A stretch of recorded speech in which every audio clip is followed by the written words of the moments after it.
The day my $250,000 Lamborghini was totaled started like any other quiet morning in the neighborhood. Clear skies, trimmed hedges, bored retirees walking dogs. My car sat parked legally in my own driveway, glossy paint catching the sun, engine cooling from a short drive minutes earlier. Nothing felt off until the HOA president showed up. She'd been circling me for months. Notes on my windshield, emails about community standards, complaints that my car was too loud, too flashy, too much. I wasn't even in the HOA. Different parcel, older deed, separate road access. That detail drove her insane. To her, rules were power, and I was outside her control. I heard the engine before I saw it. A large HOA utility truck rolled in, towing a flatbed loaded with landscaping equipment. She was driving. No spotter. No cones. No warning. I stepped onto my porch just as the truck turned too sharp, the rear end swinging wide like it owned the place. The sound still makes my stomach drop. Metal shrieking against carbon fiber. Glass exploding. The flatbed clipped the front quarter panel, crushed the wheel, and shoved my Lamborghini sideways into the stone retaining wall. The car I waited 2 years for was destroyed in 4 seconds. She stepped out, arms crossed, already irritated. Not panicked. Not apologetic. Irritated. Her first words weren't, "I'm sorry." They were, "You shouldn't have that parked there." As if my driveway had attacked her truck. As if this was somehow my fault for existing. I told her to stop talking. She laughed. Said the HOA insurance would handle it if it even applied. Then she smirked and added, "You people always think money protects you." That was the moment she truly messed up. Because money wasn't the issue. Documentation was. What she didn't know was that my property is fully covered by private surveillance. Multiple angles. 4K resolution. Cloud-backed. Time-stamped. Audio included. Every inch of that crash was recorded, including her admitting she was rushing to enforce an HOA violation on land she didn't control. She also didn't know the car wasn't just insured. It was appraised, bonded, and protected under a collector policy with a litigation rider. Or that the driveway was surveyed twice, with markers logged at the county level. Or that the retaining wall she shoved my car into was classified as protected infrastructure. When the tow truck arrived, she suddenly went quiet. Started making calls. Her confidence cracked. Because by then, the footage was already backed up, shared, and reviewed. And I wasn't calling my insurance first. I was calling my attorney. By the next morning, the HOA had already decided on a narrative. It was impressive, honestly, wrong in every detail, but confidently wrong. According to the email blast sent to half the neighborhood, my illegally parked vehicle had interfered with authorized HOA maintenance, causing an unavoidable accident.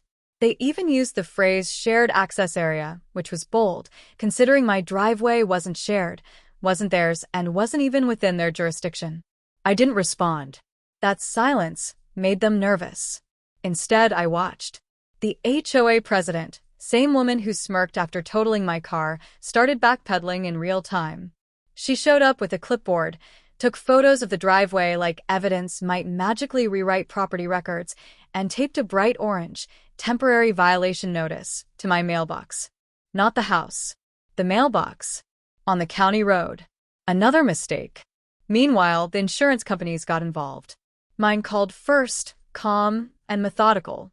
The HOA's insurer called later that afternoon, frantic and oddly polite, asking if I had any independent documentation of the incident. I told them I did. They asked if they could review it before making a determination. I said they could, once my attorney approved release. That was when the tone shifted. The HOA president tried calling me directly. 3 times. I didn't answer. Then came a voicemail, thinly veiled threats wrapped in fake friendliness. She said the HOA would pursue damages for obstruction and hinted that fines could escalate daily. She ended it by suggesting we keep this neighborly. The irony almost hurt. What she didn't realize was that every message, every notice, every email blast was digging the hole deeper.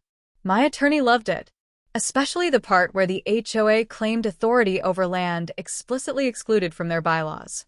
especially the violation notice placed on a mailbox governed by federal law, especially the recorded voicemail implying retaliation. 2 days later, the HOA called an emergency board meeting. Closed session. No homeowners allowed. That alone told me everything. People started whispering. Someone leaked that the HOA's insurance was questioning coverage because the truck was being used outside approved activity. Another rumor said the driver wasn't even certified for that vehicle class. Then the real panic set in. The HOA sent a formal letter demanding mediation. Not arbitration. Mediation. A clear sign they wanted this quiet, fast, and contained. They offered to assist with repairs and suggested a used car valuation. Used. For a totaled, limited production Lamborghini with documented appreciation. My attorney didn't even dignify that with a response. Instead, he sent them something much simpler.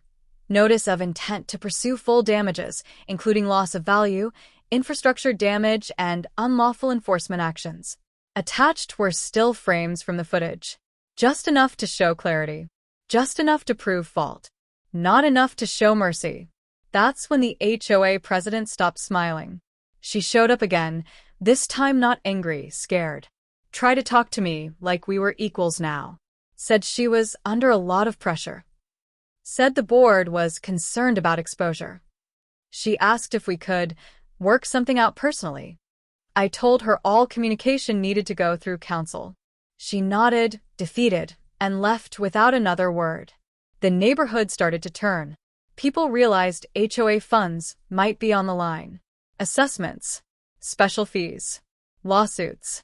All because one person couldn't stand that she couldn't control me or my car. The turning point wasn't the crash itself. It was what the crash revealed. When my attorney finally released the full footage to the HOA's insurance carrier, everything changed within hours. Not days. Hours. Because the video didn't just show an accident. It showed decision-making. Clear, deliberate, and reckless. The HOA truck didn't drift. It accelerated. Frame by frame, you could see her look down at her phone, then glance up, then cut the wheel sharply instead of stopping. Audio picked up her muttering about being late to another violation walkthrough. The timestamp confirmed it. She was rushing to enforce HOA rules on a property she had no authority over, using equipment not approved for that area, driven without a spotter, in violation of both safety policy and insurance terms. Worse, the footage caught what happened immediately after impact. She didn't check for injuries, didn't call emergency services, didn't even inspect the damage properly. She stepped back, crossed her arms, and said, clearly, "That'll teach him to ignore us." That single sentence detonated everything. Insurance pulled coverage the same day. Their adjuster called my attorney directly and said they were issuing a reservation of rights. Translation: they suspected intentional misconduct and were distancing themselves fast. The HOA board was blindsided. Overnight, this wasn't an insurance problem anymore. It was a personal liability nightmare. That's when the internal chaos started leaking. A board member resigned.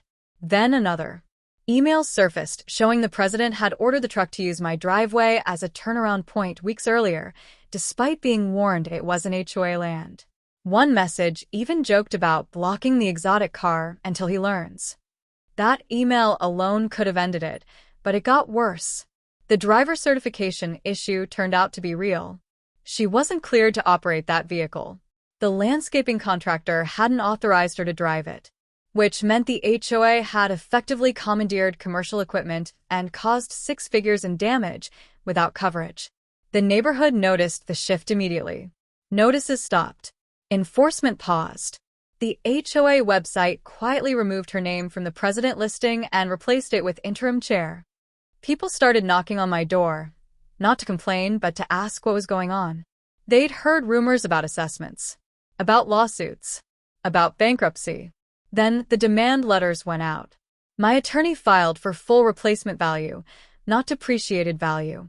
Loss of use, diminished future appreciation, structural damage to the retaining wall, unauthorized entry, harassment, and punitive damages based on recorded statements showing malice. The number wasn't small. It wasn't meant to be. The HOA's legal counsel requested an emergency settlement conference. Their tone was no longer defensive, it was desperate. They wanted confidentiality. They wanted speed. They wanted this buried before homeowners found out how bad it really was. And that's when I made my position clear. I wasn't interested in quiet. I wasn't interested in favors. And I wasn't interested in protecting someone who thought rules were weapons and property rights were optional. I told them I wanted accountability. On paper. In public records. With names attached. The interim chair tried to argue that removing her from office should be enough. I disagreed. Because leadership doesn't disappear just because the title does. Actions still matter.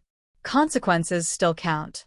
By the end of that week, the HOA president who smirked at my destroyed Lamborghini was no longer in control of anything. Not the board, not the narrative, and not what came next. Once the lawsuit was filed, silence stopped being an option. Court records are public, and within 48 hours, the story escaped the HOA's carefully curated bubble. A local blogger picked it up first. Headlines about an HOA president totaling a six-figure supercar spread fast. Then came the real attention. Regional news. Legal forums. Comment sections filled with homeowners asking the same question. How did this even happen? The answer was ugly.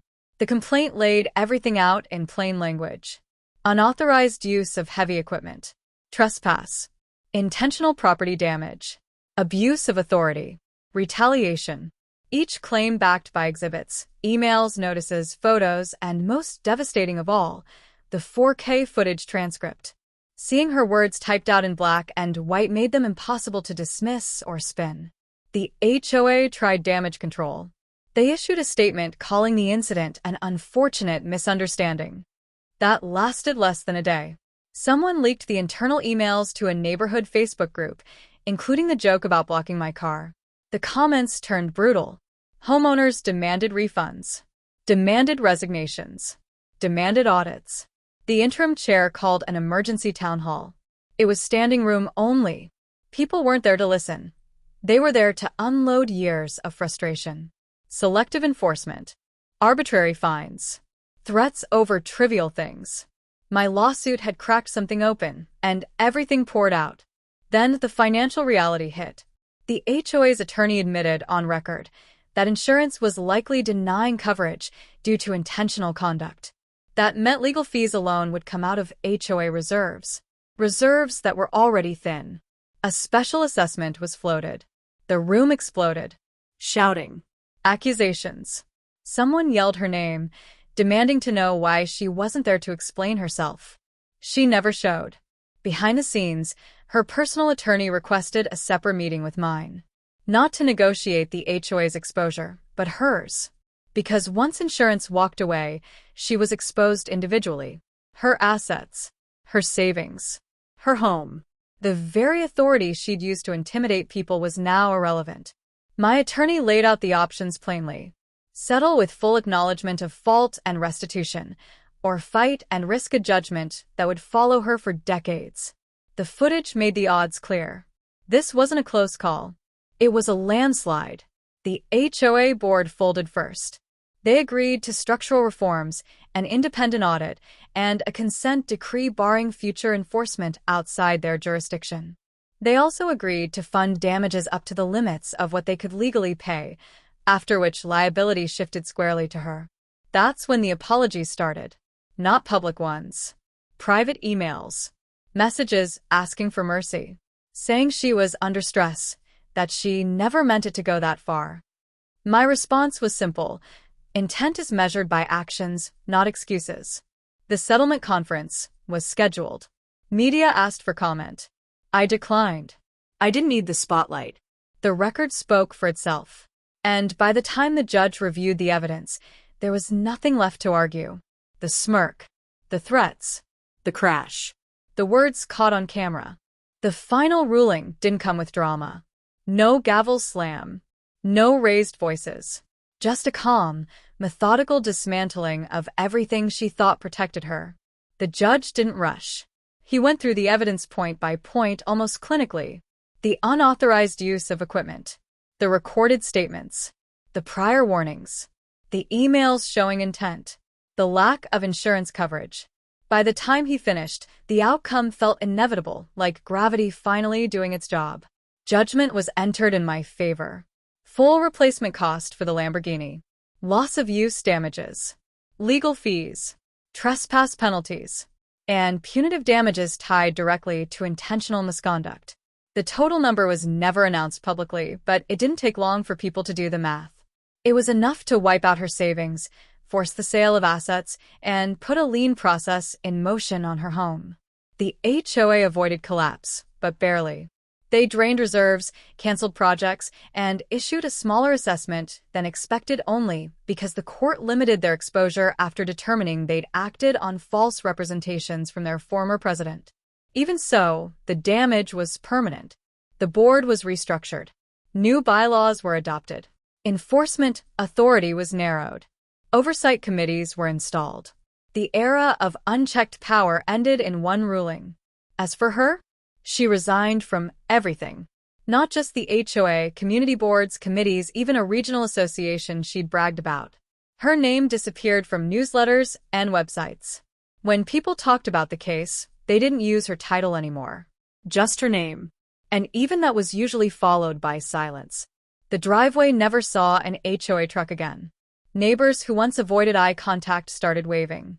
Some apologized for staying quiet before. Others admitted they'd been scared. I didn't blame them.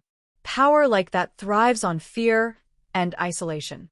It only collapses when someone refuses to absorb it quietly. The Lamborghini was replaced, not with the same model, but something better. Not faster. Not louder. Just smarter. Because the car was never the point. It was the assumption that someone could cross a line and face no consequences. That assumption died in court. Months later, a new board president knocked on my door. No clipboard. No citations. Just a handshake and a written acknowledgement confirming my property boundaries and their lack of jurisdiction. It was simple, respectful, the way it always should have been. Before leaving, he said something that stuck with me. She thought the rules made her untouchable. They don't. Rules only work when they're bound by law, accountability, and limits. The moment someone treats them like weapons, they stop being protection and start being evidence. The 4K footage still exists. Stored. Labeled. Timestamped. I've never posted it. Never needed to. The people who mattered saw it. The court saw it. And the consequences unfolded exactly as they should have. These days, the neighborhood is quiet. Too quiet for drama. Just how I like it. Because the real win wasn't the judgment, or the payout, or the apology letters that never quite said, "I'm sorry." The real win was something simpler. Nobody crosses that line anymore. And they all know why.